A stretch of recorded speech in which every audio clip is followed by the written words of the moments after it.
Finally आम्ही त्या समर वॉटरफॉलला आलेलो आहोत, जे नाशिकपासून फक्त 45 किलोमीटर अंतरावरती आहे.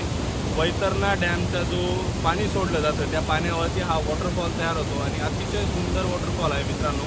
अनेक वर्षापासून या ठिकाणी पाणी वाहिलं जातं, त्याच्यामुळे हे मोठे मोठे खाच खळगे जे आहेत या ठिकाणी पडलेले आहेत.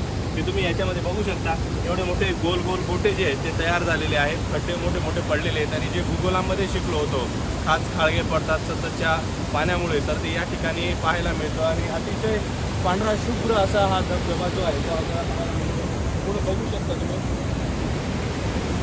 तुम्ही बघू शकता माझ्या मागे जे आहे ते पूर्णपणे पांढरा शुभ्र दुधासारखा धबधबा आहे. आणि तुम्हाला मी या साईडला पण दाखवतो, अतिशय सुंदर असा हे बघा मित्रांनो. ते आपण सांगत होतो तुम्हाला की समरमध्ये वॉटरफॉल असतो आणि तो या ठिकाणी आपल्याला पाहायला मिळतो. तर ते या ठिकाणी आहे, नाशिकपासून फक्त 45 किलोमीटर अंतरावरती आहे. एक्झॅक्ट लोकेशन जे आहे ते मी तुम्हाला लिंकमध्ये शेअर करतो, तुम्ही नक्की बघा मित्रांनो. आणि जो आम्ही या ठिकाणी